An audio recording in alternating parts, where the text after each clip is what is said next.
Guys, मेरा नाम है अरुणिमा यादव और आप देख रहे हैं YouTube channel future journey with Arunima Yadav. आज हम पढ़ेंगे शब्द अर्थ का पार्ट 3। आई होप आपने मेरा पार्ट 2 और 1 देखा होगा, और अगर आपने नहीं देखा है तो मेरे चैनल पर जाकर देख लीजिए। यहाँ पे मैंने 10 शब्द लिख दिए हैं। इनके आंसर आप गेस करिए और अपना आंसर कमेंट में बताइए। अब देखते हैं ये शब्द हैं कौन से।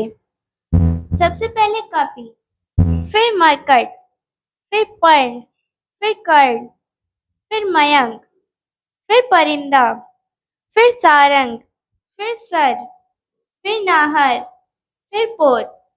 अब मैं आपको थोड़ा सा टाइम देती हूँ, इनके आंसर गेस करिए और कमेंट में बताइए।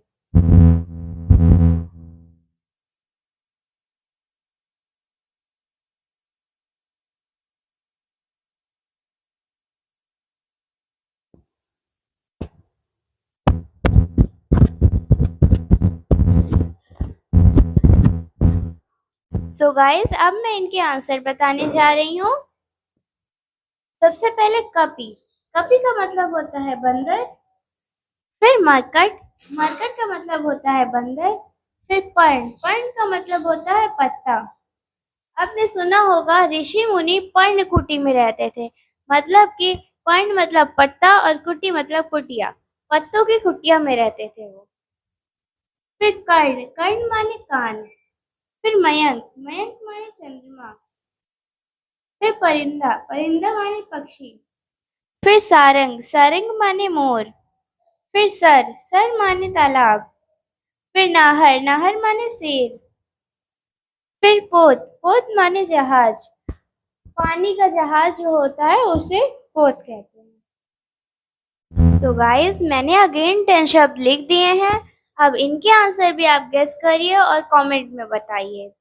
अब देखते हैं ये शब्द हैं कौन से।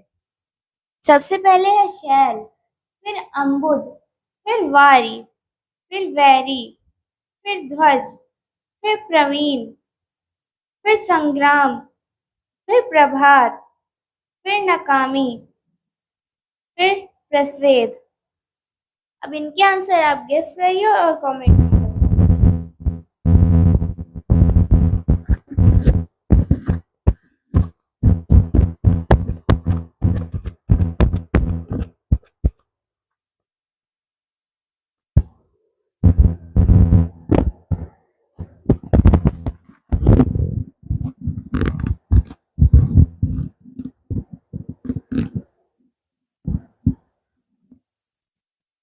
तो गाइस, अब मैं इनका आंसर बताने जा रही हूँ।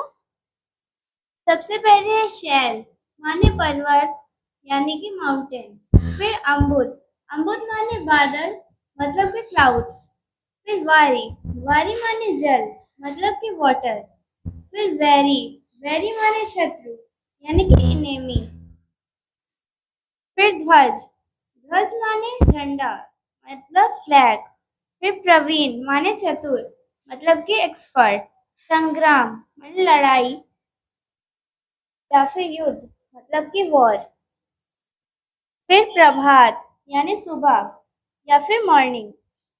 फिर नाकामी, असफलता, असफलता को इंग्लिश में या तो फेलियर कहते हैं या तो अनसक्सेसफुल कहते हैं। फिर प्रश्वेद मतलब पसीना यानी कि स्वेट। सो गाइस, मैंने यहाँ पे फिर से 10 शब्द लिख दिए हैं। आप इनके आंसर गेस करिए और अपना आंसर कमेंट में बताइए। अब देखते हैं ये शब्द है कौन से। सबसे पहले है दृग, फिर परिंदा, फिर श्यामा, फिर हलवाहा, फिर देवाधिपति, फिर भूपति, फिर मकर, फिर शफरी, फिर पयोद, फिर हरिप्रिया। तो अब मैं आपको थोड़ा सा टाइम देती हूँ, इनके आंसर गेस करिए और कमेंट में बताइए।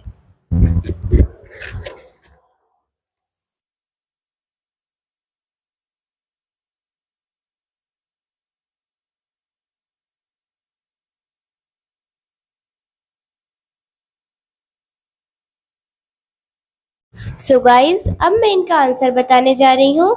देखते हैं आपने सही गेस किया था या नहीं। सबसे पहले है दृग। दृग माने आँख।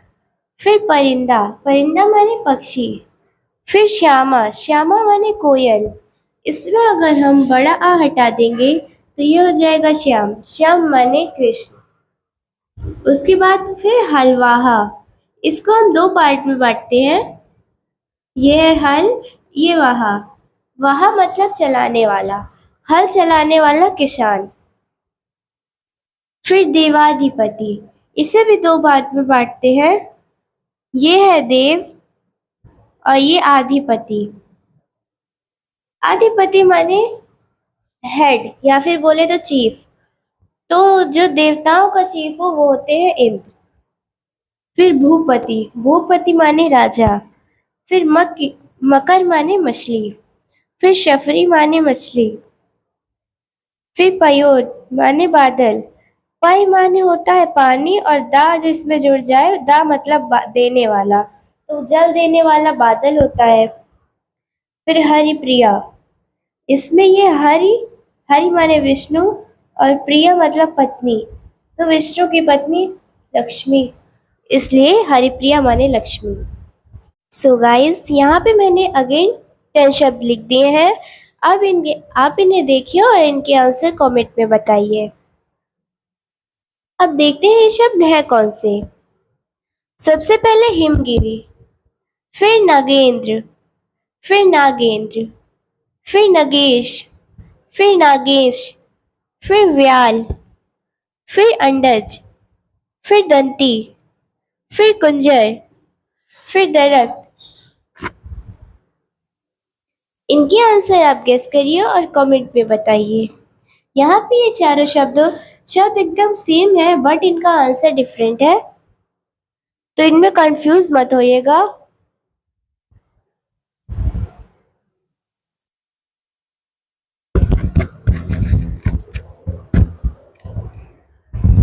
ये क्वेश्चंस आपको बहुत सारी पोस्ट में काम देंगे और इन क्वेश्चंस को मैंने कई सारे एग्जाम्स में से सेलेक्ट करके इसमें लिखे हैं।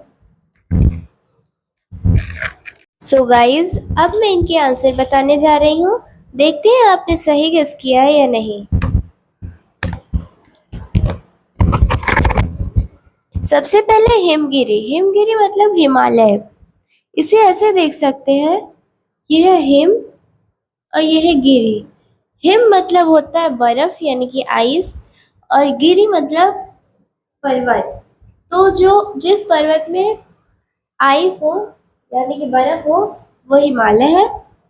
फिर नागेंद्र, इसे ये है नग प्लस इंद्र। तो नग मतलब होता है पर्वत और इंद्र मतलब हेड या फिर चीफ। तो जो पर्वतों का चीफ है वो हिमालय। फिर नागेंद्र। नाग मतलब सर्प और इंद्र यानी इंद्र। नाग मतलब सांप। सांपों का हेड या फिर चीफ जो हो वो होता है शेषनाग। फिर नागेश। नग प्लस ईश।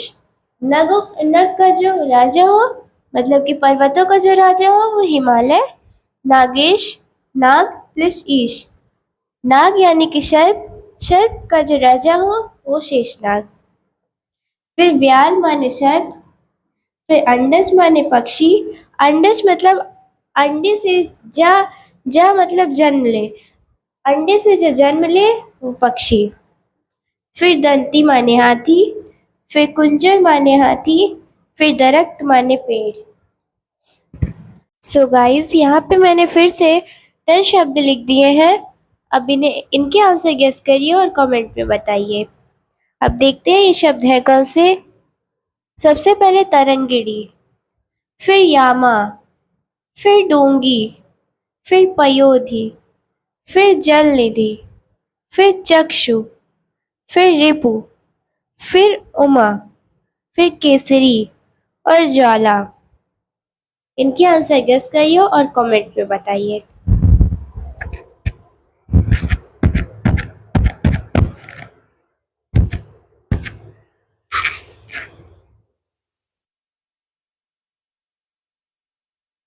सो गाइस, अब मैं इनके आंसर बताने जा रही हूँ। देखते हैं आपने सही गेस किया था या नहीं। मैंने यहाँ पे इनके आंसर लिख भी रखे हैं, आप खुद भी देख सकते हैं। सबसे पहले तरंगिणी माने नदी। तरंगिणी शब्द तरंग से बना है। फिर यामा, यामा माने रात। फिर डोंगी, डोंगी माने नाव। फिर पयोधी, पयोधी माने समुद्र। फिर जल निधि, जल निधि माने समुद्र। जल प्लस निधि, जल का जो खजाना, निधि मतलब खजाना, जल का खजाना समुद्र और जल देने वाला बादल। तो समुद्र से ही बादल बनता है इवेपोरेशन यानी कि वाष्पीकरण से। फिर चक्षु, चक्षु माने आँख। फिर रिपु, रिपु माने दुश्मन। फिर उमा, उमा माने पार्वती। फिर केसरी, केसरी माने शेर। फिर ज्वाला, ज्वाला माने आग। सो गाइस, यहाँ पे मैंने एक क्वेश्चन लिखा है। इस क्वेश्चन का आंसर आप कमेंट में बताइए। देखते हैं क्वेश्चन है कौन सा। निम्नलिखित में से कौन सा शब्द घर का पर्यायवाची शब्द है? तो मैंने यहाँ पे 4 ऑप्शन दिए हैं। पहला ऑप्शन है सदन, दूसरा आलय, तीसरा निकेतन और चौथा है उपरोक्त सभी। इसका आंसर गेस करिए और कमेंट में बताइए। मैं आपको थोड़ा सा टाइम देती हूँ।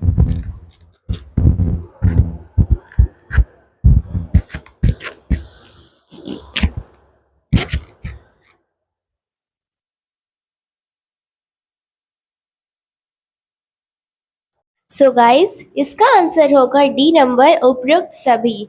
क्योंकि सदन माने भी घर होता है, आलय माने भी घर होता है और निकेतन माने भी घर होता है।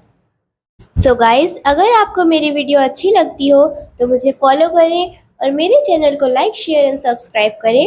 अब मिलते हैं नेक्स्ट वीडियो में, तब तक के लिए बाय।